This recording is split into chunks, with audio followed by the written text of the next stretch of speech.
Hello, everyone. It's 2:45, so we're going to begin our webinar. For those of you who just joined us, we welcome you to today's webinar where we're going to be discussing the completion and submission process of the annual progress and expenditure reports. Just a few Zoom reminders. To minimize background noise, please keep your mic muted. You can enter any questions in the chat at any time. And there'll also be time at the end of the presentation for our question and answer portion. This webinar is being recorded and it will be uploaded to the chalkboard for you to look at the LCSSP chalkboard. Also, if you ever have audio problems, you can use the number and the meeting ID on your screen to call in over the phone. If you're having other technical issues, I will be monitoring the LCSSP email, so you can go ahead and email there and I'll respond. So with that, again, we thank you for joining us today and we'll pass it along to Terry.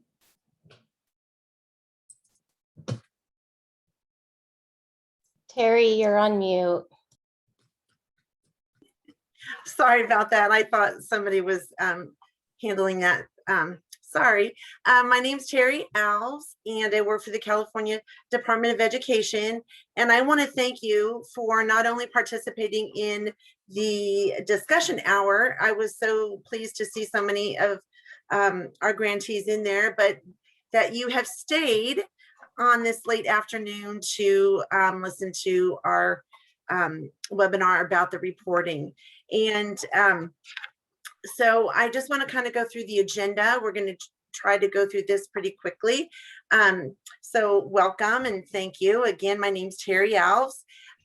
We're going to go through the reporting requirements for this year, and specifically the annual progress report and the annual expenditure report. So that's kind of the beauty about this grant. There's only going to be two reports that are due. So that's nice. We're going to talk about how to submit the reports, and then we're going to take some questions at the end, and I'll make myself available as long as needed for questions.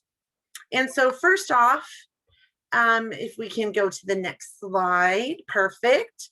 So this is our CDE team.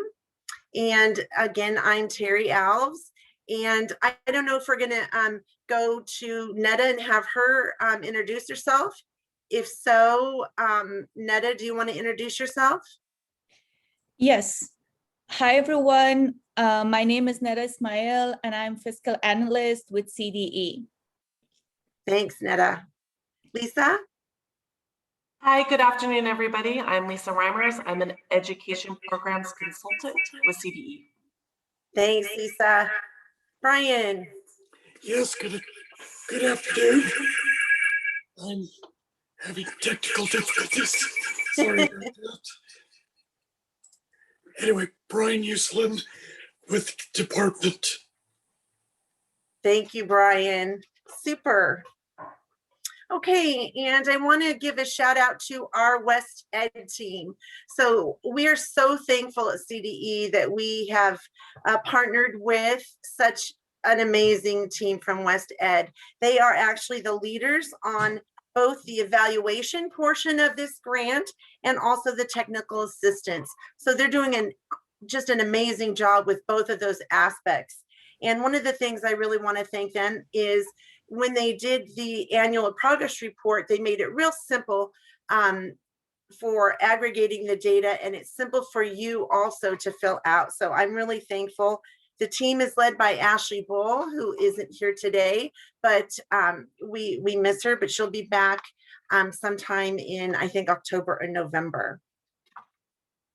All right, so the overview of the reporting requirements. Again, what is the purpose of the annual progress report and expenditure reports? So a quick review of the purpose of the annual progress report. We really need to make sure and monitor grant activities and progress of the grant, as well as the spending requirements. So at CDE, when we get monies that we pass through to districts, we have to make sure that the grant conditions per ed code are followed. we also use this data to submit and integrate into a report for the California State Legislature. So this is a little different than other grant programs. Some grant programs, we only have to report out to our division, or sometimes we have to report out to our State Board of Education. And in this particular grant, we actually have to present something to the state legislature. So that's a little different. And thankfully, again, we have partnered with West Ed to make sure that we have enough capacity to do that in the right way. And this progress report, it helps us collect uniform data across grantees. So not only do we at CDE review the reports, but we also, West Ed does a thorough review of the annual progress reports. All right. So the reporting requirements specifically for this year. So for cohort 2, now some of you may be asking, because I pick up a lot of phone calls and emails, and some of the grantees, it looks like there's a question, will you be sharing your email addresses? Yes, we will. Good question. Some of you that are on this webinar may not know what cohort you are, and that's okay. If you don't, you can email us and we will email you what cohort you're in. But for reporting purposes for this year, cohort 2 is only going to do an annual progress report. And cohort 3 and 4, they are going to do an annual progress report and an expenditure report. And the reason that cohort 2, just so you know, doesn't have to do an expenditure report is their grant conditions, they got an extension to spend their funds until December 31st. So rather than have cohort 2 do 2 expenditure reports, we're only going to have them do 1. So if there aren't any questions at this point, I'm going to hand it off to Rebecca, and she's going to go through the actual annual report itself. Great, thank you so much, Terry. So I'm going to be going through a series of slides that includes some screenshots of the actual progress report. So thanks for going over the overview of the report, Terry. My name is Rebecca. I'm a senior research associate at West Ed, and I'm covering for Ashley while she is on leave. And I believe, okay, so Stacy's gonna put in the chat the link of the chalkboard where you're able to also find the template for the annual progress report. So we'll be going through the different sections of it. You can follow along either opening the document or on the slides that we'll be sharing. So the annual progress report consists of 7 sections that are listed here. And the cover page has them on the template. So it's the LCSSP grantee details, your primary goals, your primary LCSSP activities, your measures that you're using. There's a narrative section, the participating schools, and then the expenditure report. So we're going to go over each of these sections in some detail for you. So the first section is the LCSSP grantee details, and it asks you where, this is where it asks where some background information about your grant. There are a total of 6 questions in this section, and it includes, applicant LEA name and the CDS code, the name of the reporting LEA or district if you're a consortium. If not, you would leave that section blank. Name and title of the person submitting the report, the date of submission, your cohort number, and then the grant structure. So this is a screenshot of what the form actually looks like. And here you could see it's just fillable. You could fill in the PDF document in the gray sections. So this is a document that's completed by cohorts 2 through 4. You will notice that cohort 5 is grayed out, it's blocked out. Cohort 5 will receive their template at a later point, but it will look very similar to this. So section two focuses on the primary LCSSP goals. We know that you're likely working towards many goals across the programs and funding sources, but in this section, we're only interested in your primary goals of your project as outlined in your application, or those that have been approved as an addition after your application.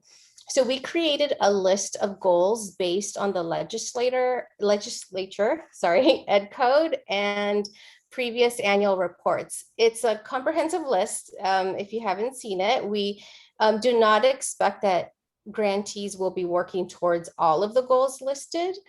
So for each goal, for each of your primary goals, you will need to report whether the goal was identified in your application and continues to be a goal, whether it was added after your application and continues to be a goal, whether it was identified as a goal previously but is no longer a goal, or whether it was never part of your LCSSP grant. And at the bottom of this section, there's a few fields in case you need to add any additional goals that might not be on our list.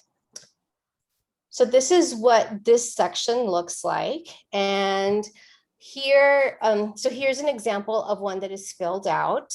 And you can see that for each goal listed, only one checkbox is selected for that row.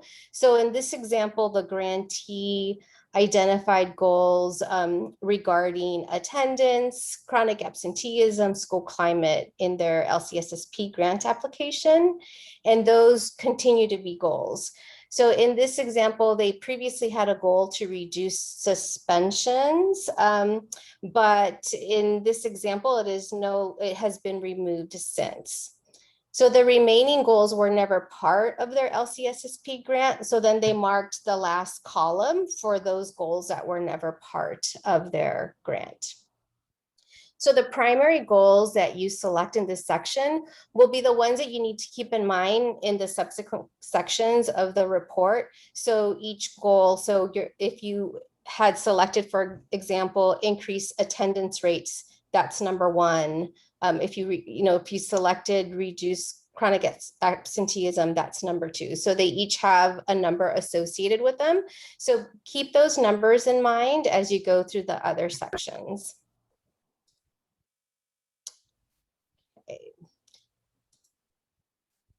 Let's see. Looks like I'm looking at the chat. It looks like there's some difficulty with downloading, possibly. So we can check on that as we go through the webinar. Okay. So section 3. So this section is focused on primary LCSSP activities and that you are doing to address your primary goals. So as was true with the goals, we developed this list based on reviewing your previous annual reports.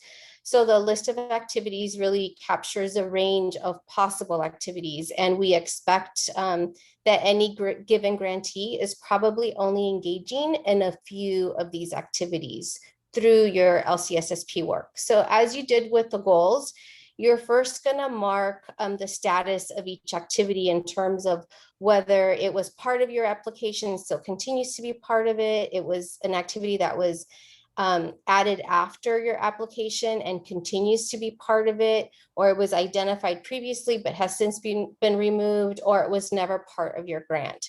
So for each activity that has never been part of your grant, there's no further information that's needed. However, for each activity that is or was part of your grant, you will need to report the alignment of the activity to at least one of your goals. So each activity needs to be tied to at least one of your goals. And as a note, it is possible that a single activity can contribute to multiple goals. And so you are welcome to report multiple goals in that field, and I'll show you on the next screen. When we talk about the status of an activity, what we want to know is whether training or PD was provided through the grant or if the program or practices were implemented. It's possible that both of these occurred, or it's possible that neither of them occurred in 2021. So let's go through this through this screenshot so that you could see. So this is an example that we have here. And as you will notice, the grantee identified that they would use attendance improvement plans. So they attendance improvements. And for this particular activity, they aligned it to goals 1 and 2 that were selected in the previous section as an example. So they also added communities of practice after the application. So that's number 5. So then they selected this column, and they also tied it in to a specific LCSSP, one of their primary goals that they had selected in the previous screen. So in the past, they also had, partnerships and community-based organizations, but then they were discontinued. So you can see that each activity only has one checkbox selected under this first section, right? So they only pick whether it was identified and continues to be, it was added after the application and continues to be part of an LCSSP activity. It was identified previously, but has since been removed, or it was never part of LCSSP. So then the ones that were never part, you would just mark this 4th column here. So this middle column is where you highlight the alignment to the LCSSP goals that you identified. So this is, you would type in the numbers that were associated to your goals from the previous section. Okay, so, and the status of the activity, which is the last 3 columns, is the alignment to whether there was professional, whether they provided training or professional development, whether you implemented programs or practices, or whether you did not conduct this activity. Again, these 3 columns are only filled in, for those activities that you highlighted, that you checked marked on the first 3 columns here. Oops, oh my goodness, I'm so sorry. I accidentally clicked too many. Okay, right. So I know this is a lot to go over. Okay, so let me go to this next section, which is section 4. So section 4 focuses on LCSSP measures. So the key is to focus on outcome measures and not progress measures. So that's one thing that we learned from last year, is that we want to make sure that we're emphasizing on the outcome measures in section 4. So this is how you assess progress on your LCSSP goals.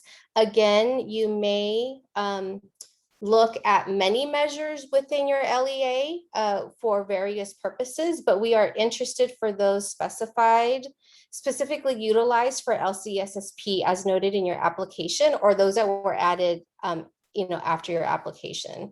So the table is going to list the common measures used to assess progress towards LCSSP goals that we have access to through the state data system. As well, we also have some spaces where you have access to list any other measures if your measure is not listed. So for each potential measure, indicate if they are part of your LCSSP application, if they were added after the fact, if they were part of your grant but were removed, or have never been part of your grant. So for each measure that has never been part of your grant, there's no further information that's needed once again. For those that are part or were part of your grant, indicate which goal or goals the measure is used to track progress on. So you need to connect the measures to one of your primary LCSSP goals. You do not need to report data for these goals. We will pull these data for everyone from the state system. So the only exception is if your report is using some type of a local measure, we do ask that you provide some detail on that and an update on that data for the measure in the box that's located at the bottom of section 4. So let me show you what this looks like. So what I just mentioned at the end about the box, this is what it is at the bottom, where there's a box where you're able to type information. So here we see that this grantee is using school attendance rate, chronic absenteeism, pupil suspension rate, and another measure. So for each of these measures that they noted which goals are tied to these measures. So in this case, school attendance rate, it was part of their application, continues to be, and then they specified what goals align to that specific measure. And they did so with any of the other measures that they're saying that they're still using. They also have this other local measure that they're using. And so they checked that off, and then they included the goal that is connected to that. And then they also provided a little bit of narrative at the bottom tying it in. So we do want to note that a school climate measure was added as an option this year on this section as well.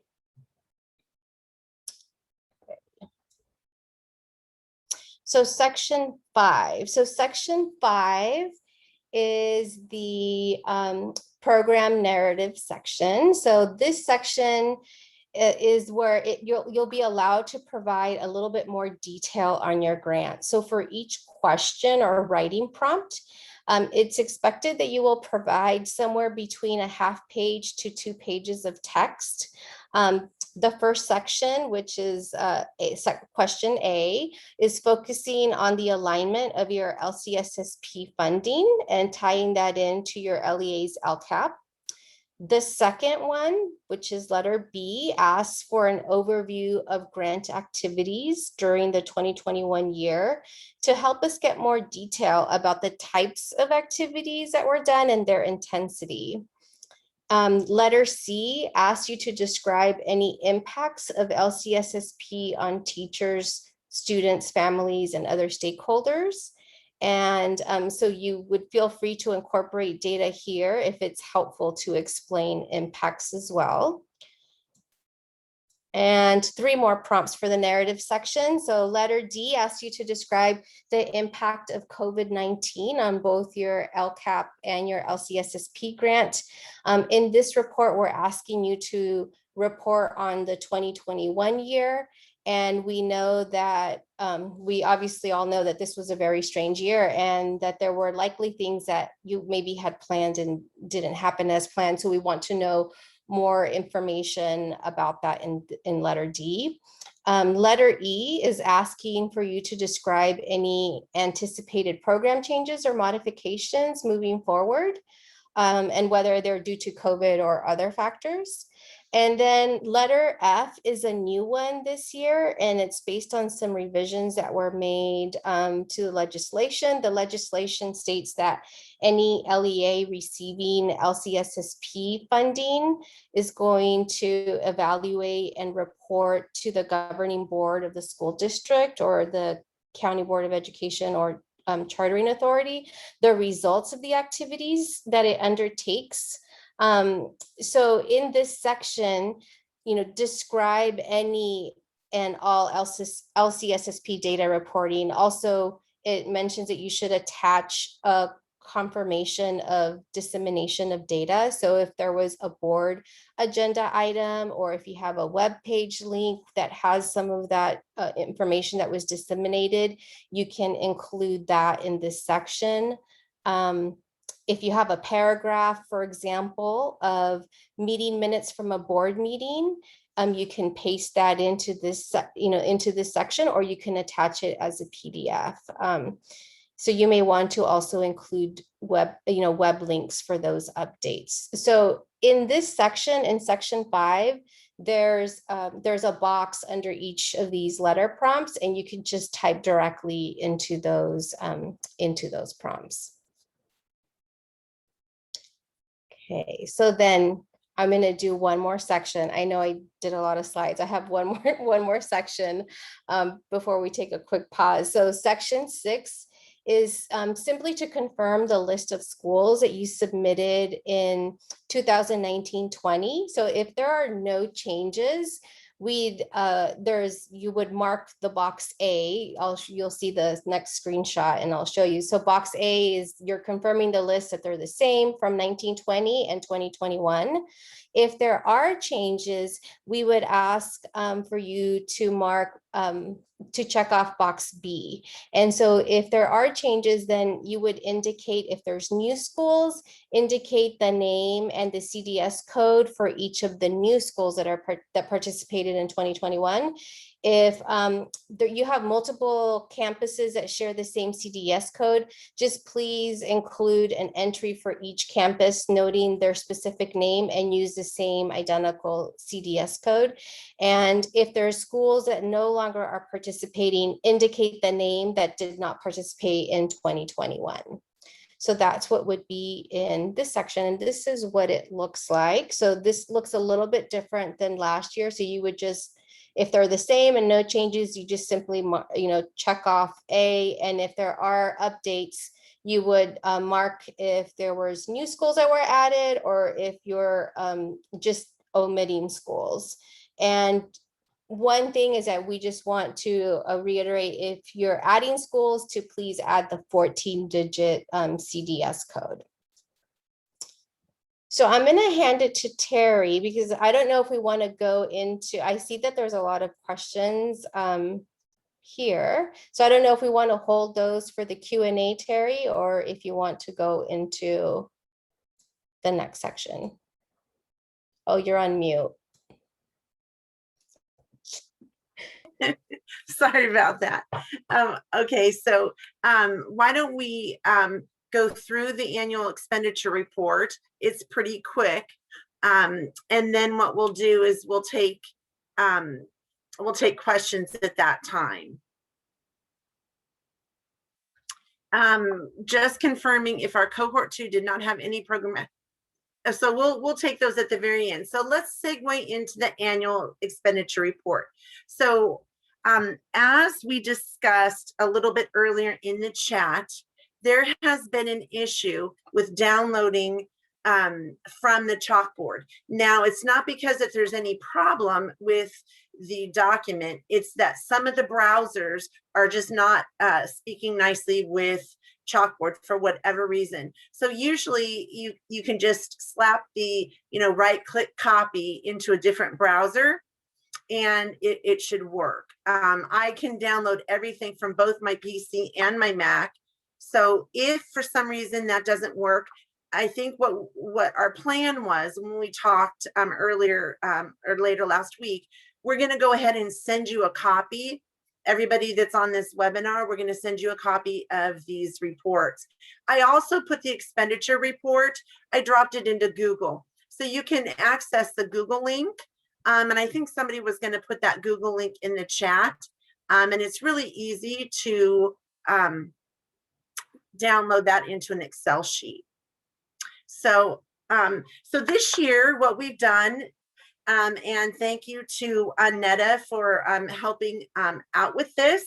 What we did was we took the annual expenditure report and we revamped it a little bit. So you'll see, and I'll talk about some of those things as we go through. The beauty about the expenditure report is there's only 3 tabs.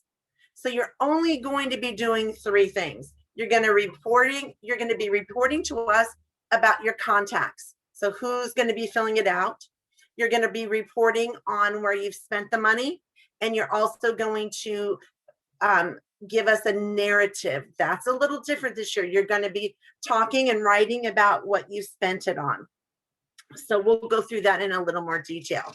So the annual expenditure report, I did a little screen capture of what the first page looks like. And those are just instructions. They're very self-explanatory. It goes 1, 2, 3, 4, 5. It goes through all of the different fields. And there's even, there are drop-down boxes to make it even easier. All right, tab number 1. Tab number 1, this is just your contact information. So you're going to be entering your cohort number. And again, most of you know your cohort numbers, but some of you don't. That's okay. You can just reach out to us and we'll let you know. Both both West Ed and CDE have that, but go ahead and email us and we'll give you that information.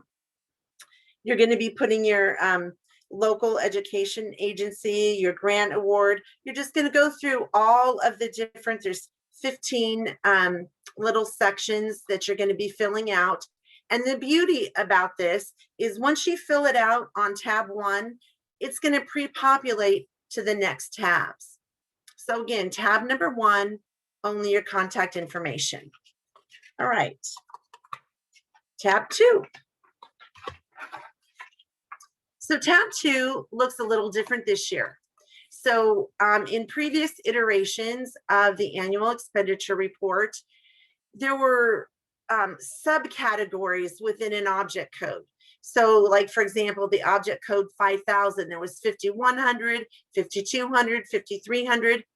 We're not going to have you do that this year. We're just going to do like everything else, like well, not everything, was like most other grants.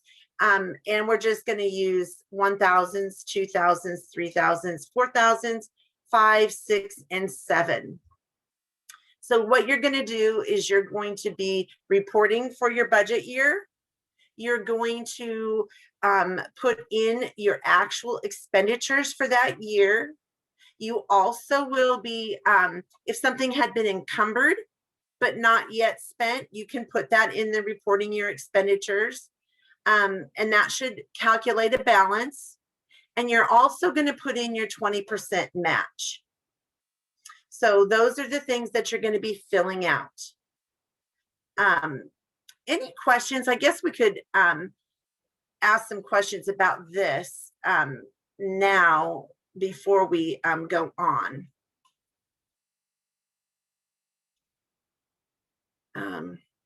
What is the 20% match?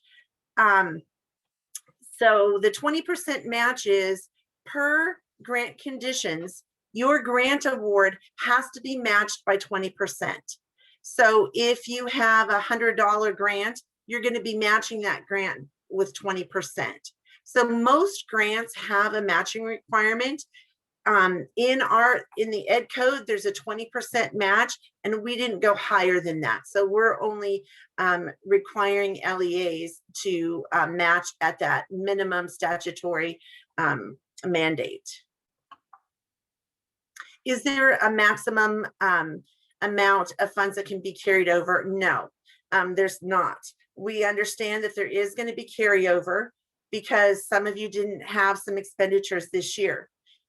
If for some reason you are going to recategorize your spending, like for example, if you weren't able to hire somebody that you were going to hire, but you went ahead and you contracted some services out, then what you're going to have to do, if that goes over an object code by 20%, then you're going to have to do a budget revision. And most of you are pretty familiar with budget revisions.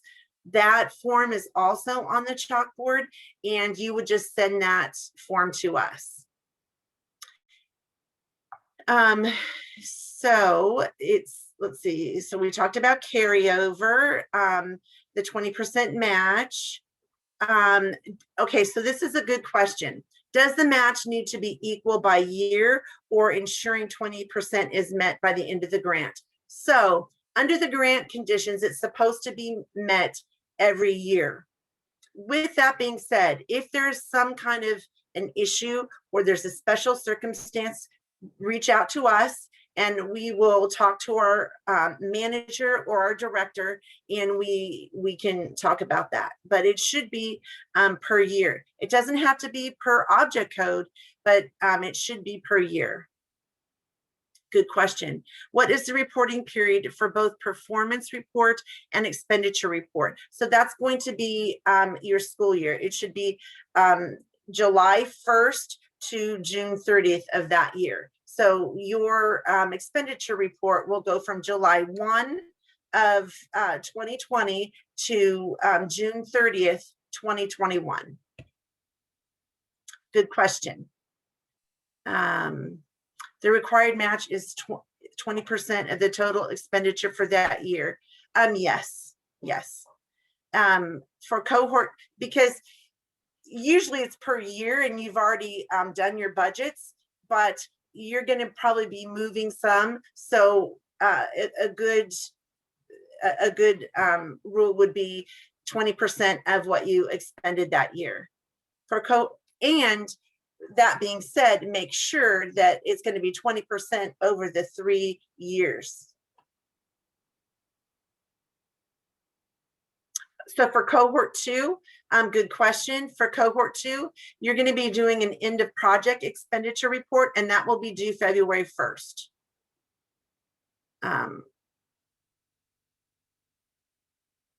Yes, cohort 2, good question. As we discussed in who's going to be reporting, you will be reporting for your program. You're going to be doing your annual progress report, yes, and you will also be doing an end of project narrative for us as well.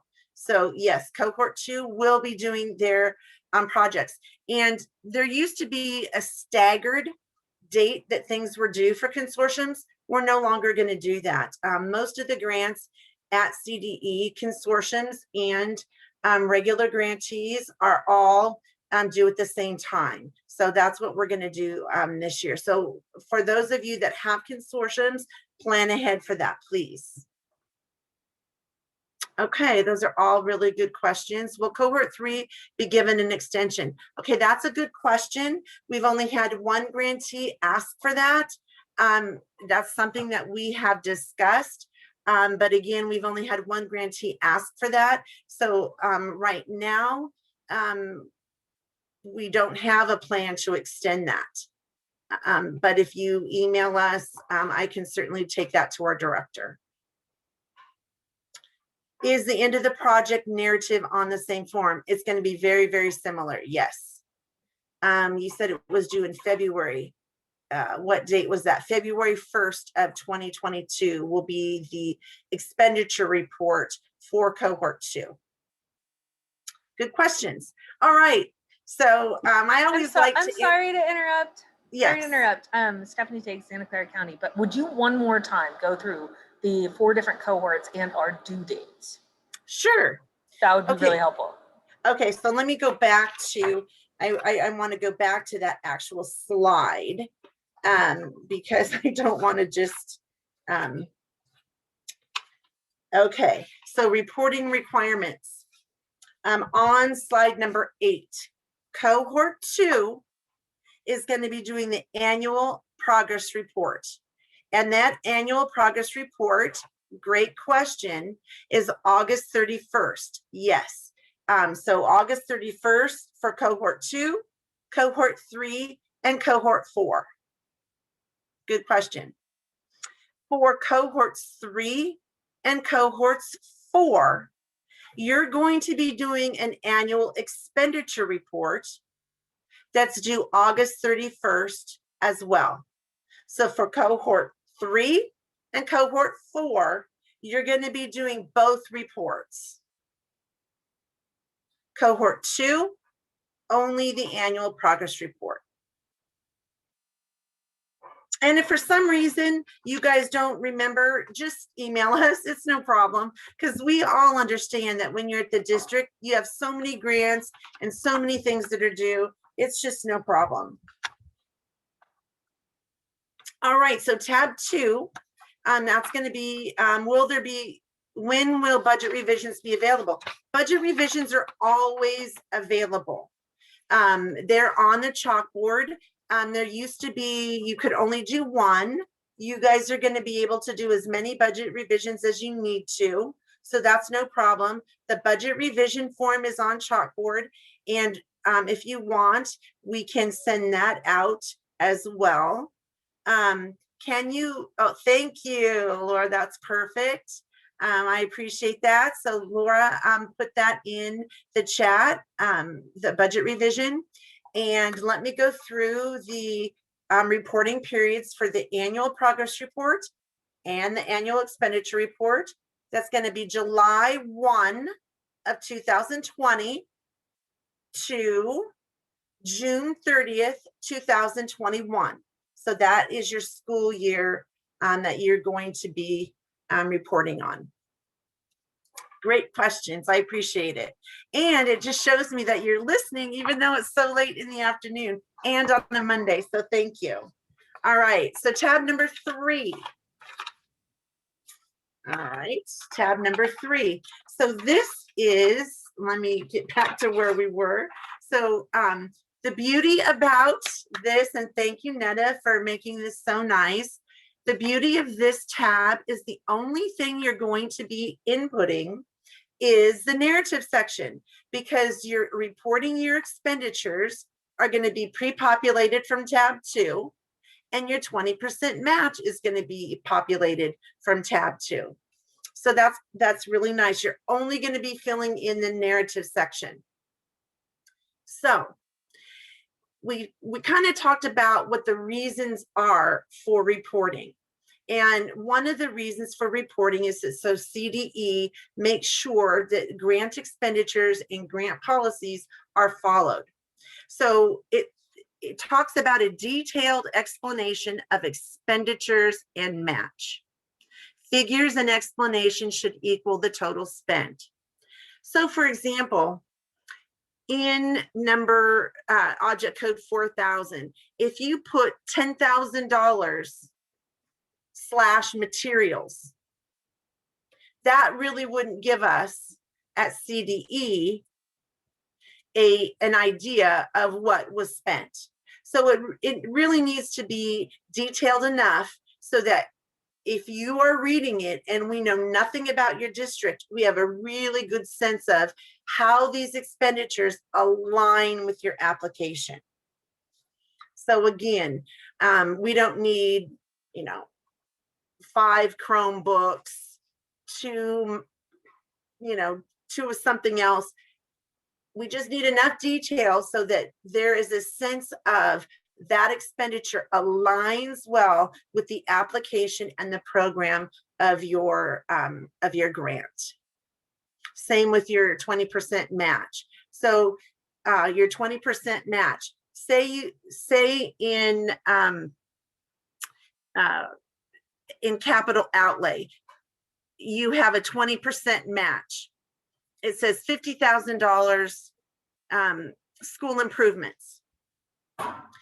So that really wouldn't give us an idea that the match is in alignment with the grant. So if somebody, now this was a real question, somebody asked if they had put in new water filters and a new water system in their school, if that could be part of the match. No. So anything that would be supplanting would not be part of a match.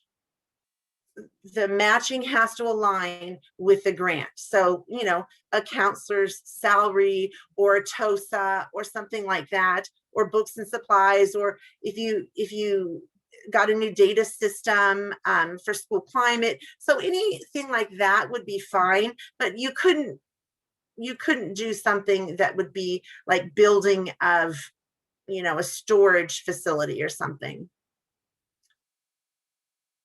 Okay, so little question here. It says, sorry, need clarification again. For cohort 2, is the end of project narrative due at the same time as this year's program report? No. The end of project narrative will be at the end of the project. So after December 31st, because cohort 2 got an extension to spend. So their program's going to be it's going to be, is it to be expected that the amounts will not be totally reflective of the original grant application? Since cohort 4 had a reduction in funding. If there was, so that's a good question.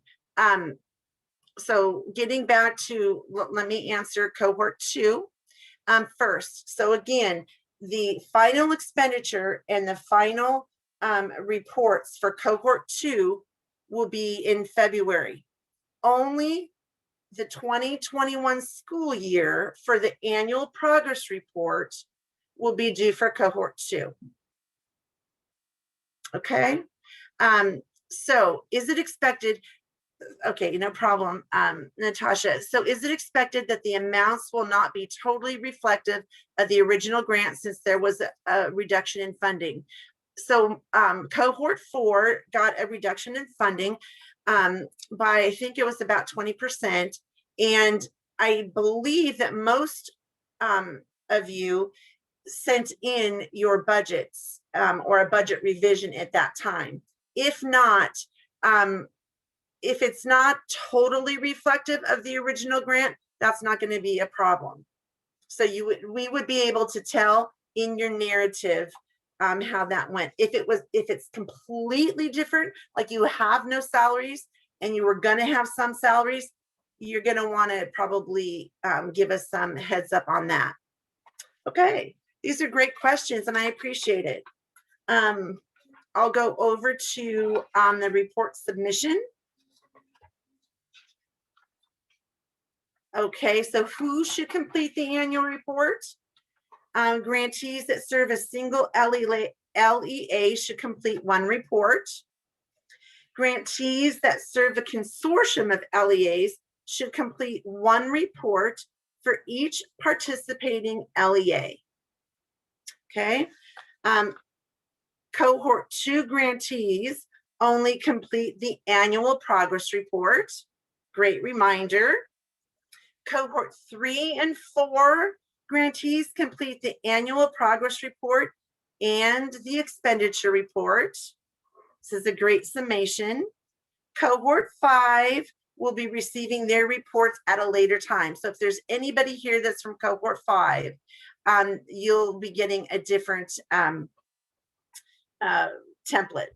And all reports should be submitted by the LCSSP consortium or district lead. All right. So if you're a member of a consortium, all of your reports are going to be going to your consortium lead and they'll be sending it in all together. And you're going, all the forms tell you where to send them, but you're going to be emailing them to lcsssp@cde.ca.gov. And you're going to also be doing lcsssp@wested.org. And the annual reports are due on Tuesday. Oh, thank you. Stacy put it in the chat, so you can grab that and stick it on your notes on your desktop. So they're all due Tuesday at 11:59 p.m. on Tuesday, August 31st. And so you guys did such a great job last year. I just really want to take this time to thank you. We had a real quick turnaround time of 3 weeks when we started our contract with WestEd, and cohort 2, 3, and 4 did such an amazing job, and we all thank you for that. And so I want to pre-thank you for sending in your reports on August 31. So I'm hoping that I don't have to call and ask for all of that. So the annual report submission, again, you're going to be emailing it. Any questions that you have, you can email LCSSP, or you can actually email myself. And I put my email in the chat earlier. Can you speak to the process for how we manage carryover? Do we submit a budget revision? You don't have to send a carryover. What you're going to do is you're just going to that will be your new balance. So whatever carryover you have, you're going to add that to your balance in that first column. And you'll only have to do a revision if the planned expenditures have gone over by 20% within an object code. So, and it says, can you please revisit the 20% matching? How would that be reflected in an expenditure report? So for example, I gave you a teacher on special assignment. So say, for example, you had a teacher special assignment that was not paid out of grant funds, but was paid out of district funds, and say they were getting $30,000 for that special assignment to improve attendance. So there was some outreach from that teacher, and the district paid $30,000. You would put in object code 1000, teacher on special assignment, attendance outreach, $30,000. So whatever your figure is for, and I'm showing you the little box right here, but it's in that third column where the sorry, we just got a question about that. So whatever expenditure is in that match, say you're matching 30,000, you would put that in the narrative. Do we still need to submit the general ledger with our expenditure reports? The answer is no. And we took that out of the instructions. So that's good news for you guys that you don't have to. We are trusting that everything that you put in your expenditure report is what you've expended, and everybody does a great job with that. So no to the expenditure ledgers. If a consortium, each LEA gets its own program and budget report. So if I have 2 LEAs so for an expenditure report, you're not going to be sending in all of those reports. The consortium lead will be getting all of those reports and going to be submitting one expenditure report.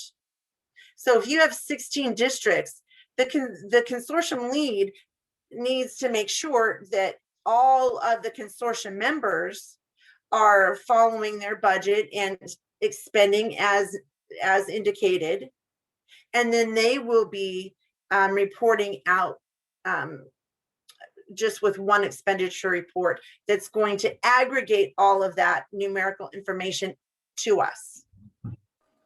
Okay, sorry, I'm going off the norm, folks, but so I have a consortium and I have my different LEAs, and basically I am responsible for gathering the information to submit one budget and one program.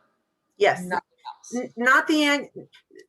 Rebecca, I think that's different for the annual progress report, because don't you guys have annual progress reports for all the consortium members? Yeah, yes, we do. Okay, so for the budget reporting, apologies to everyone else, if I have multiple LEAs, I am just sending one budget report to you. Yes. I'm just locally gathering the other information to inform my report. I'm sorry, I didn't hear that. So the only reason I would have sent these documents to the different LEAs was for me to gather that information back in order to get this report, right? You guys do not expect a multiple copy for each LEA. No, I do not. No. Okay. We trust, again, the consortium lead is the one that gets the oversight fees, right? You take the indirect, and so with that, you are the ones that are going to be compiling all of that data. So I'm just assuming that you're going to have all that. Now, just be clear that, you know, if there's some big changes in the overall grant, that you would be aware of that, and that you would put that in, you would put that in the narrative somehow. Okay, thank you. Do either of the reports need a superintendent's signature? I believe that is something, Netta, I believe the expenditure report still needed the superintendent's signature, but you could just email that to us.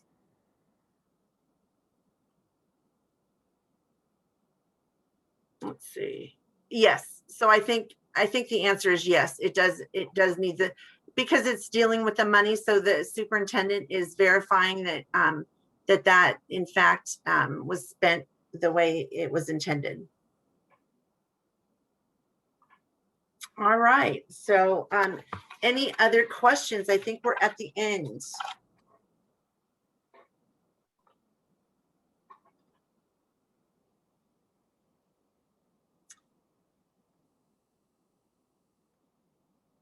Would it be best practice for each member of the consortium to complete the expenditure report for the lead agency to have on file? I would say that would be the best practice. But, you know, we're not going to, you know, that's not something that we mandate. Oh, Netta said, sorry for technical issues. No problem, Netta, but I do believe that there was a section still for the superintendent's signature. I really appreciate everybody. Again, Lisa Reimers, so Lisa, thank you. Lisa said it's best practice, especially if we get audited. And let me just give you a little heads up. This program has been audited every year. So, and we have a really great fiscal analyst, Cindy Rose, that has handled the audits. And she's done a great job, but for whatever reason, this has been audited every single year. And what that does entail that we get lots of documents from our grantees. They pick like 2 or 3 grantees, and then we have to call and say, guess what? We need this, this, and this. So that would be best practice.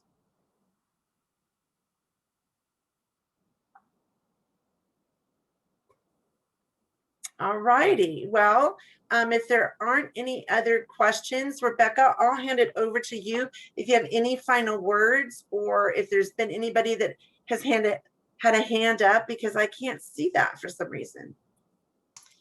I don't see any other hands up.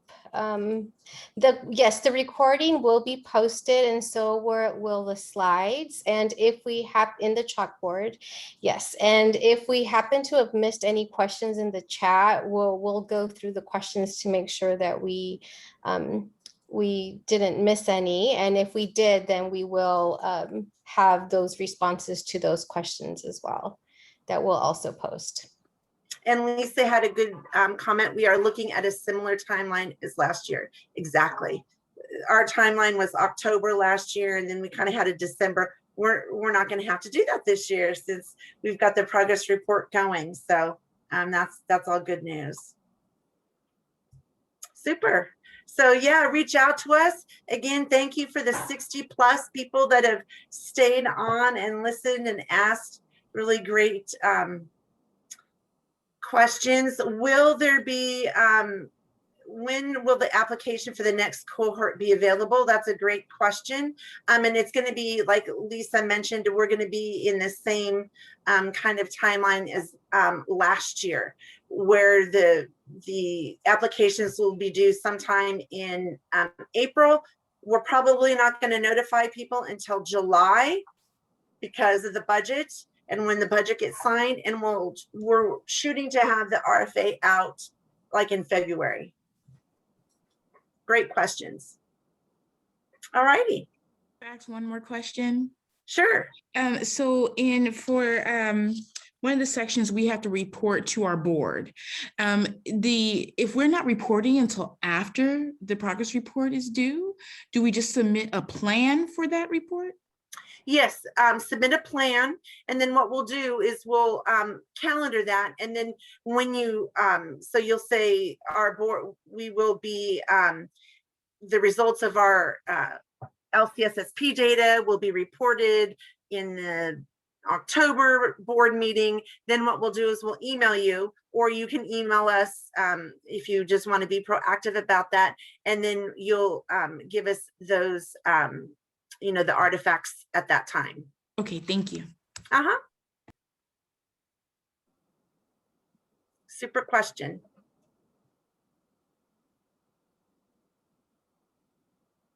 Yes, everybody should, if you are using LCSSP funding, every school and district should be reporting that data and keeping track of how it's helping with your attendance rate or whatever your goals are. And so those need to be disseminated to the stakeholders. Many other grants have this as well. Federal and state grants mandate that that the data points are shared. So this was actually written into the legislation. So we do need, and it may be everybody's just submitting that to the board, or a lot of times there's a data link on a district website. So good question. Sorry, I was mistaken. I do not have cohort 2. I have cohort 1, and that one was completed. Oh, okay, yeah, no problem.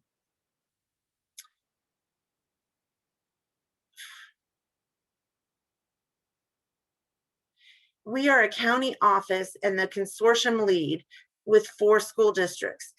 Is the consortium lead considered an LEA and needs to submit the annual report? Whoever, why don't you email me, and whoever submitted that and whoever's taking the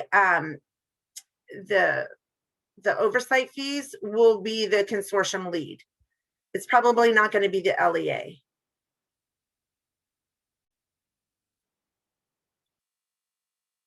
So just go, so if there's 4 school districts, and that's a consortium, it's going to be the consortium lead, and that's probably going to be the county office. Good question.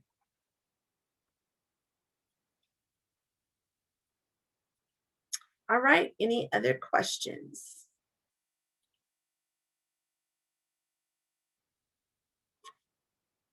The consortium reporting requirements are confusing. So 2 reports across the consortium. The consortium lead is the evidence of board reports. So so the consortium reporting would be just whoever just narrate, like if it's one school or one district, how they reported their data.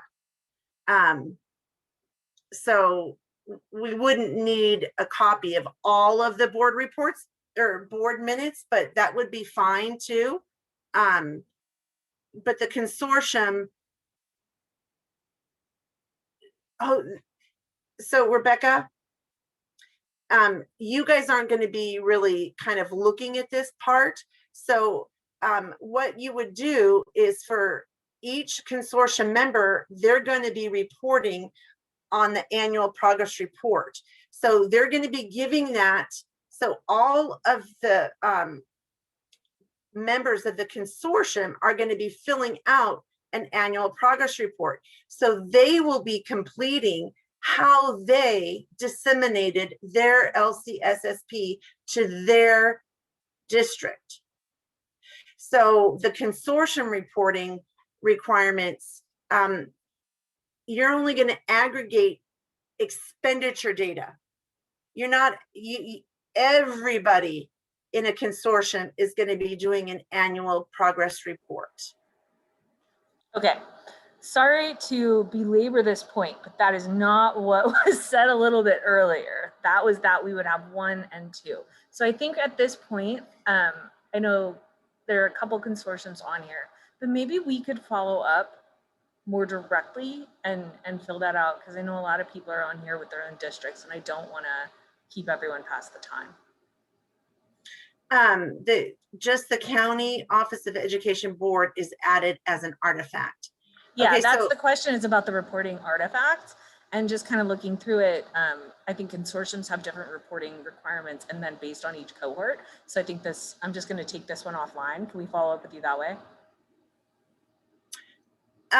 yeah, there's other consortiums on there, but it doesn't matter what cohort you are at this point.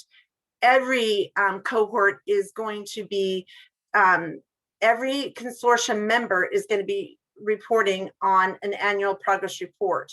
So each annual progress report is going to have, I think it's F, will be filling out something in that section F on how they're disseminating that information.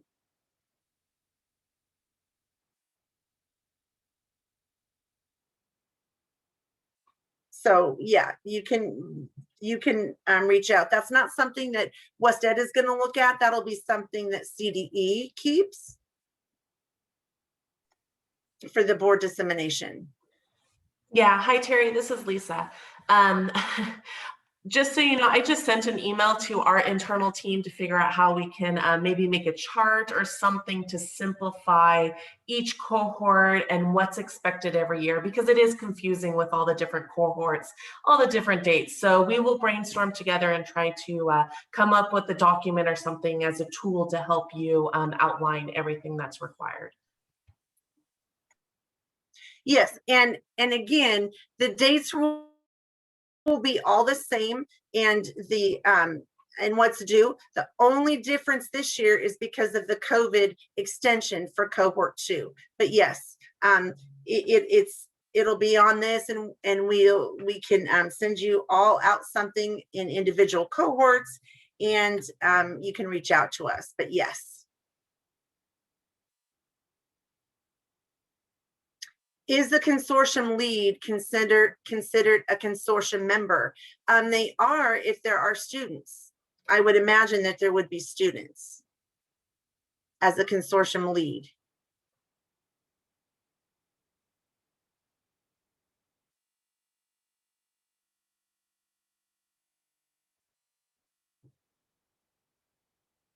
A flow chart or a process chart would be perfect too. We can certainly do that, yes. And the beauty, there's only two reports, fiscal and the programmatic one. So that'll be an easy chart for us to do, but great idea. So Terry, it looks like we have a couple of, of maybe next steps to provide more clarity for grantees. And then maybe we can also add a slide that adds information for cohort 2, especially because they have 2 dates coming up, so that there's clarity there. I know we were focused on the annual report, but some questions came up about that. So I think we would also add that, and yes. and then we can send a follow-up email to grantees that that comes from you. Yeah, and cohort 2 won't have to. Don't stress out about the end of project, because that's not going to be due until February, and you're really only going to be amending and adding to the annual report that you've already submitted. It's going to be just a little update from what you did this school year. So cohort 2, there's nothing to worry about. It's just going to be the same expenditure report and just an update of the annual report.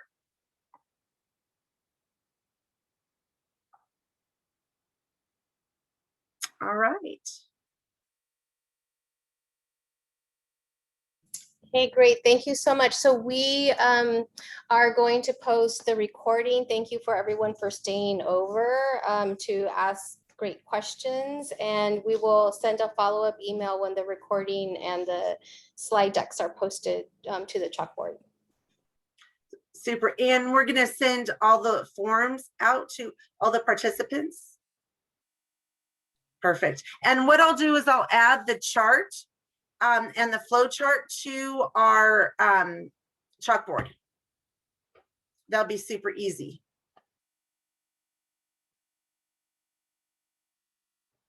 Okay, great. Thank you, everyone. Thank you for joining us today.